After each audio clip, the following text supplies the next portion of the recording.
नमस्कार। संस्कृत की इस कक्षा में आप लोगों का एक बार पुनः स्वागत है और मैं डॉक्टर तृप्ति द्विवेदी आज उपस्थित हुई हूँ कक्षा 6 रुचिरा भाग 1 के पाठ 12 दशमः त्वम असि पाठ के साथ। जी हाँ, दशमः त्वम असि यानी तुम 10वें हो। एक बहुत ही अच्छी कहानी है इस पाठ के माध्यम से जो हम आज पढ़ने वाले हैं। तो चलिए इस कहानी का आनंद लेते हैं। दशमः त्वम असि यानी तुम 10वें हो। देखिएगा, एकदा दशः बालकाः स्नानाय नदीम अगच्छन्। एकदा एक बार, दशः 10 बालकाः बालक, स्नानाय नहाने के लिए, स्नान करने के लिए, नदीम अगच्छन् नदी पर गए। ते यानी वे, चूंकि 10 है संख्या में तो ते बहुवचन। ते नदी जले चिरम स्नानम अकुर्वन्। ते यानी वे सब, नदी जले नदी के जल में, चिरम यानी बहुत समय तक, आराम से बहुत देर तक, स्नानम अकुर्वन् स्नान किया। ततः इसके पश्चात, ते यानी वे सब, तीर्वाह पारम गताः तैर करके पार गए। तदा इसके पश्चात, तेषाम नायकः उनका नायक, नायक यानी जो लीडर था, उन 10 बच्चों के बीच में जो उनका नेता था, वो अपृच्छत पूछता है, अपि सर्वे बालकाः नदीम उत्तीर्णा। क्या सभी बच्चे नदी से बाहर आ गए हैं तैर करके? तो तदा कश्चित बालकाः अगणयत्। तभी किसी एक बालक ने, कश्चित यानी किसी एक बालक ने, बालक अगणयत यानी गणना करना प्रारंभ किया, गिनना शुरू किया। और कैसे गिनता है देखिएगा, एकः द्वौ त्रयः चत्वारः पंच खट सप्त अष्टौ नव इति, यानी 1 से लेकर के 9 तक उसने गणना कर ली। स स्वम न अगणयत, उसने अपने आप को नहीं गिना, अगणयत नहीं गिना। अतः इसलिए सह अवदत्, उसने बोला, नव एव संति, बस 9 ही हैं, दशमः न अस्ति, 10वां नहीं है। यहीं से इस पाठ का टाइटल है, देखिएगा। अपरः अपि बालकः, दूसरा जो बालक था वह भी पुनः अन्यान बालकान अगणयत, यानी जो दूसरा बालक था वह भी गणना करना, काउंट करना शुरू किया। और क्या किया? अपने आप को नहीं गिना, यानी उसने भी 1 से 9 तक गणना की, अपने आप की गणना नहीं की। तदा इसके पश्चात अपि नव एव आसन, यानी इस बार भी 9 ही है। उसने कहा हाँ 9 ही हैं। अतः इसलिए ते निश्चयम अकुर्वन्, ते यानी वे सब, उन लोगों ने निश्चय अकुर्वन् किया, यत् की दशमः नद्याम मग्न, हमारा जो 10वां साथी था वह नदी में डूब गया। ते दुखिताः, वे सब दुखी हो गए। तूष्णीम अतिष्ठन्, तूष्णीम यानी बिल्कुल शांत होकर के, मौन होकर के बैठे थे। वे सब दुखी होकर के मौन शांत बिल्कुल बैठे थे। तदा कश्चित पथिकः तत्र आगच्छत्, तदा यानी उसी समय, कश्चित पथिकः कोई, पथिक यानी राही, तत्र वहां, आगच्छत् आया, तभी कोई राहगीर वहां आया। सः तान बालकान दुखितान दृष्ट्वा अपृच्छत्, सह यानी उस राहगीर ने, उस पथिक ने, तान बालकान उन सब बालकों को, दुखितान यानी दुखी, दृष्ट्वा देख करके, अपृच्छत् पूछा, बालकाः हे बच्चों, युष्माकं दुखस्य कारणं किम, तुम्हारे दुख का कारण क्या है? आपको चित्र में दिख रहा है। चलिए अब आगे देखिएगा। कहते हैं, बालका नाम नायकः, उन बच्चों का, जो 10 बच्चे थे, उनका जो मुखिया था, नायक था, अकथयत बोला, वयम 10 बालकाः अस्नान्तुम आगताः, हम 10 बच्चे, 10 बालक स्नान करने के लिए यहाँ पर आए हुए थे। इदानीम नव एव अस्म, और अब हम 9 ही हैं। एकम एकः नद्यां मग्नः इति, एक साथी हमारा नदी में डूब गया। पथिकः तान अगणयत्, उस राहगीर ने उनकी गणना की। तान यानी उनकी, अगणयत् यानी गणना की, उनको काउंट किया। तत्र 10 बालकाः एव आसन्, वहां पर 10 बालक ही थे। सह नायकम आदिशत, उसने नायक से कहा, राहगीर ने नायक से कहा, तुम बालकान गणे, तुम बालकों की गणना करो, बालकों को पुनः गिनो। सह तु 9 बालकान एव गणयत, उसने 9 बालकों की ही गणना की। यानी जब नायक ने भी काउंटिंग शुरू करी तो उसने भी अपने को नहीं गिना और 9 बच्चों की ही गणना की। तदा, तब पथिक यानी राहगीर अवदत, बोला, दशमः त्वम असि इति, 10वें तुम हो। यानी 9 की गणना तुमने करी, अपनी नहीं करी, 10वें तुम हो। तत् श्रुत्वा यानी इसे सुन करके, प्रहृष्टाः भूत्वा सर्वे गृहम् अगच्छन्, सभी खुश होकर के संतुष्ट हृदय से अपने घर चले गए। यानी उस राहगीर ने मदद की उन बच्चों की, क्योंकि वो बच्चे गणना जब कर रहे थे तो अपने आप को छोड़ दे रहे थे, इसलिए गणना में 9 बच्चे ही आ रहे थे। तो राहगीर की मदद से इस समस्या का समाधान हुआ। चलिए अब बढ़ते हैं अभ्यास प्रश्नों की ओर। पहला प्रश्न देखिएगा, उच्चारणम कुरुत, उच्चारण कीजिए। मेरे साथ साथ आप लोग भी इन शब्दों का उच्चारण करेंगे। पुलिंगे, स्त्रीलिंगे, नपुंसक लिंगे, यानी इन तीनों लिंगों में यहाँ पर इसका पद दिया हुआ है, क्या होता है इनका रूप ये दिया हुआ है। तो यहाँ ध्यान दीजिएगा, जो संस्कृत की संख्याएं होती हैं उसमें 1 से लेकर के 4 तक की संख्याओं का पुलिंग, स्त्रीलिंग और नपुंसक लिंग में रूप अलग होता है।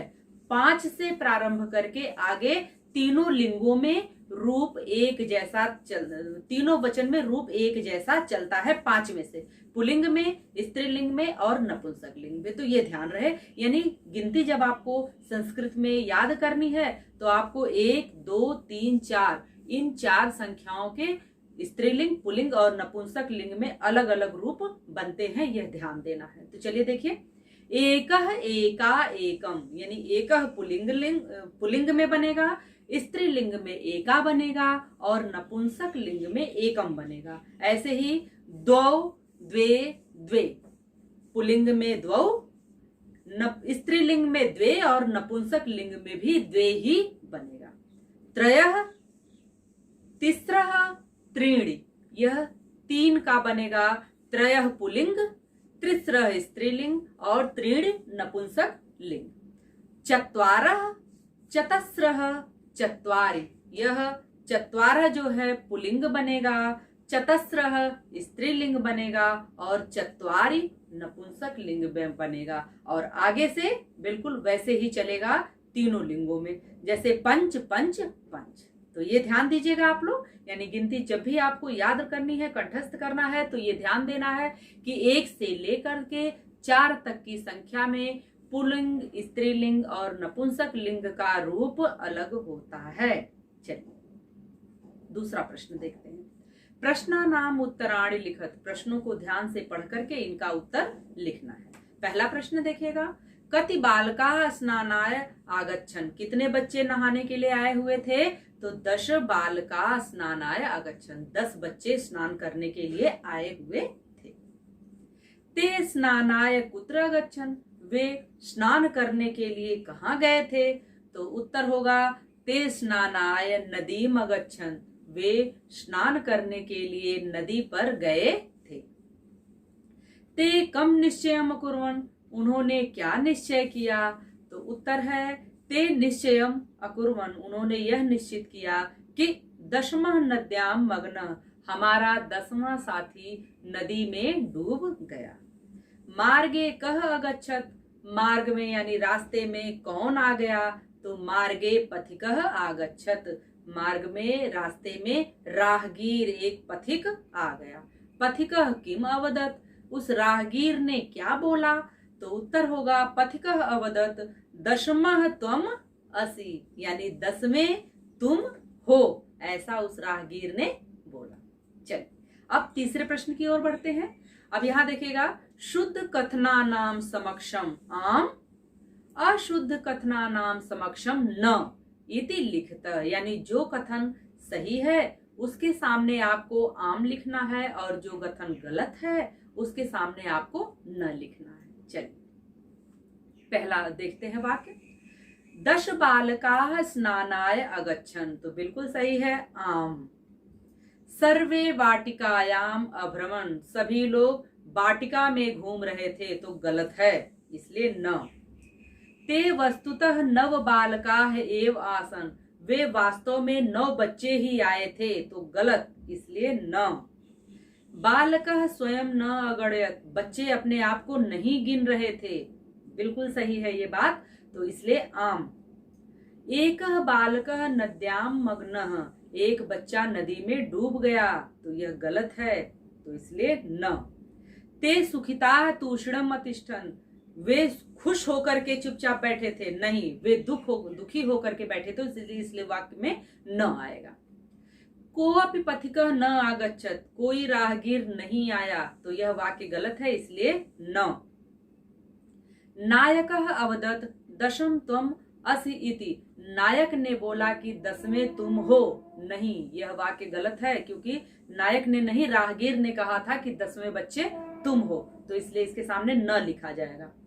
ते सर्वे प्रहृष्टाः भूत्वा गृहम् अगच्छन्, वे सभी खुश होकर के प्रफुल्लित मन से घर गए, तो बिल्कुल सही है ये वाक्य, इसलिए इसके समक्ष लिखेंगे आम।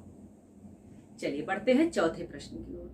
मंजूषातः शब्दान चित्वा रिक्त स्थानानि पूरयत्, इस पेटिका से शब्दों को चुन करके खाली स्थान को भरना है।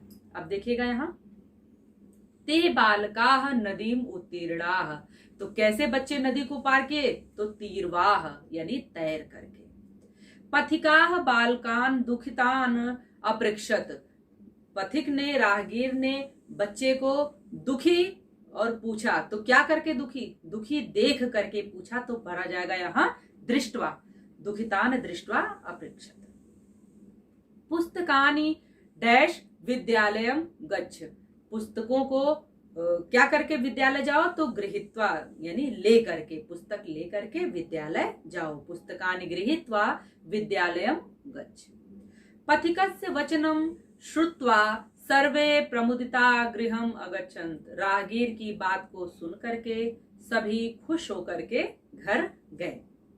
पथिकः बालकान गणयित्वा अकथयत 10 त्वम असि, राहगीर ने बच्चे की गणना कर करके बोला कि 10वें तुम हो। मोहन कार्यम कृत्वा गृहम गच्छति, कृत्वा भरा गया क्योंकि मोहन ने अपना कार्य करके घर गया, मोहन अपना कार्य करके अपने घर गया। चलिए बढ़ते हैं पांचवें प्रश्न की ओर।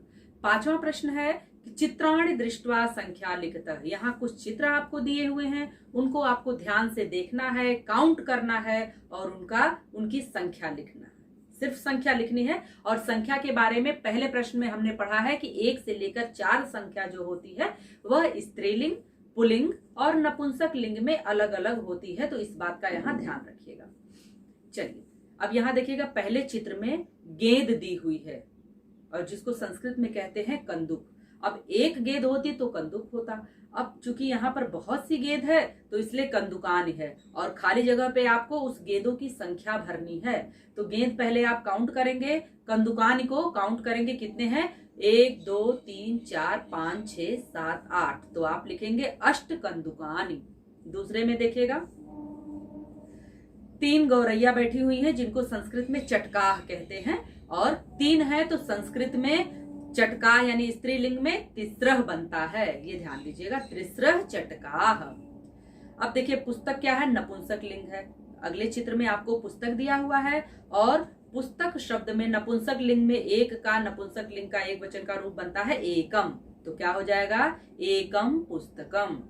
अब अगले चित्र में 2 मोर हैं और 2 का मयूरव, 2 मोर हैं तो 2 मयूरव, इस तरीके से रूप बनेगा। अगले चित्र में देखिएगा, यहाँ पर 2 बच्चियां हैं, तो बालिके, बालिका, बालिके, बालिका चलता है ना, तो दो है तो इसलिए बालिके। और इनका स्त्रीलिंग में जो रूप चलता है दो के लिए तो वो होगा द्वे। तो शब्द क्या बनेगा, वाक्य क्या बनेगा, द्वे बालिके। अगला देखिएगा, चित्र में आपको ताले दिए हुए हैं और इनकी संख्या कितनी है, 6। तो आप देख रहे हैं कि ताले को संस्कृत में तालाह कहते हैं, क्योंकि बहुवचन है, तालह, तालो, तालाह ऐसे चलता है। और खट 6 है तो खट। चलिए अब आगे देखिएगा, कपोतः, कबूतर दिया हुआ है और इनकी संख्या 5 है तो आप लिखेंगे पंच कपोतः। और लास्ट जो चित्र आपको अंतिम दिया हुआ है उसमें दिया है पत्तों का चित्र दिया हुआ है और पत्तों की संख्या यहाँ 10 है तो आप लिखेंगे 10 पत्राणि। चूंकि 10 है, बहुवचन है, तो इसलिए 10 पत्राणि। तो इस तरह से आपने देखा कि अभ्यास के सभी प्रश्नों को आपने अच्छी तरीके से हल कर लिया। इस पाठ से संबंधित अगर आपके मन में कोई प्रश्न है तो आप कमेंट बॉक्स में अवश्य पूछ सकते हैं। वीडियो अगर आपको अच्छी लगी हो तो वीडियो को ज्यादा से ज्यादा लाइक करना, शेयर करना, और हाँ, चैनल को अगर सब्सक्राइब नहीं किया है तो फटाफट चैनल को सब्सक्राइब कर लीजिए, साथ के साथ बेल आइकन भी प्रेस करिएगा ताकि अगली वीडियो जो मैं डालूं उसकी नोटिफिकेशंस आपको मिल जाए। ये वीडियो देखने के लिए आप लोगों का बहुत बहुत धन्यवाद।